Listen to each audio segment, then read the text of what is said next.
Good evening, matriculants. So today we're going to do the 2019 November paper. Just the ratios again, straightforward. Look here, there's only three calculations, 12 marks. Percentage operating profit on sales means operating profit. The on means divided by sales times 100. So it's operating profit divided by sales times 100. So I'm going to have a look at what's my operating profit is 2033. We'll zoom this up a bit so you can see 2033,900 divided by 8725. So 2033,900 2033,900 divided by the sales, which is 8725 000 8725 000. And I times that by 100 because it's a percentage, right? I'm going to work this out and see what I get. 2033,900 and I'm doing this live. 2033,900 divided by 8725 000 and I times it by 100. I get 23.31%. Now, as you know, the previous questions we've been doing, you can put it into one decimal place, and 23.3%. Wonderful. The next calculation is net asset value per share. So I'm going to keep taking you. Net asset value per share is the shareholders' equity over the total number of issued shares at the end of the financial year. So I'm going to take you to net asset value per share so that you get to see exactly how these formulas are coming up. I don't want to write it down there. I want you to see it. You can see clearly it's the ordinary shareholders equity or shareholders equity divided by number of shares issued, but that's at the end of the financial year. So we're going to go to the question and have a look at the ordinary shareholders equity for this year, 2019, and that is 8.625 million. So straight away you go to your answer book, 8625 million. Remember, the net asset value per share is the intrinsic value of the share.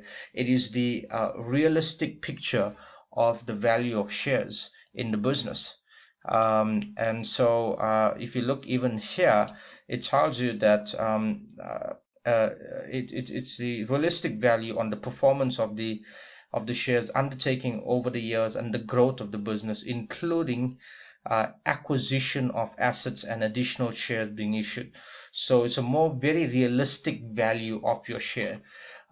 So just going back to our question, so we needed to get the number of shares at the end of the year. Now watch this carefully. When we say number of shares at the end of the year, we're talking of shares, not the rand value of shares. You've got to go and have a look at this here.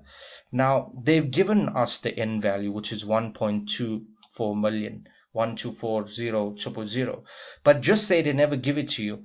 You take the issued shares at the beginning of the year minus any repurchase of shares plus any shares issued. Now if you take 1.5 million minus 1.3 million, because that was repurchase of shares, and add the 40,000 shares which was issued, and the value of issued shares at the end of the year or in issue is 1240000. It still comes to that, even if they didn't give you this. So great stuff. 1240000, and you times it by 100 cents because we want to get this cents value, the rand value as well. It doesn't really matter, so I'll do that quickly. 8625 000 divided by 1240000 times 100. I get 695 comma 56 cents. 56 cents. Now your final answer can be one decimal. It can be 695.6 cents. Right, and or you can put it as 696, however you want to convert it. It's up to you.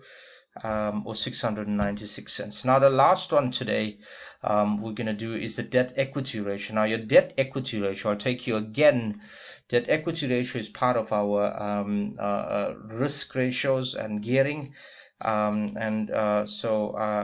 debt equity ratio is your non-current liabilities is to shareholders equity. Now whenever they say something ratio, you know the right hand side eventually is going to be 1, but we got to find now the non-current liabilities is most of the time it's your mortgage loan or your loan.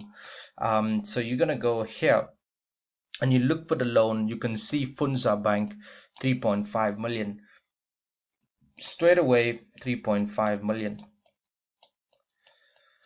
That is my non-current liabilities is to shareholders equity. Now we had that in the beginning, and if I'm not mistaken it's this 8625. I'm just seeing something here. I'm not sure how I got 8725 there. So I'm just gonna see that was operating. Oh, that was the sales. Okay, that's fine. You know, when you see some amounts similar, you start to get worried because I knew that was shareholders equity. Why am I having two different amounts? But I'll just confirm that with you.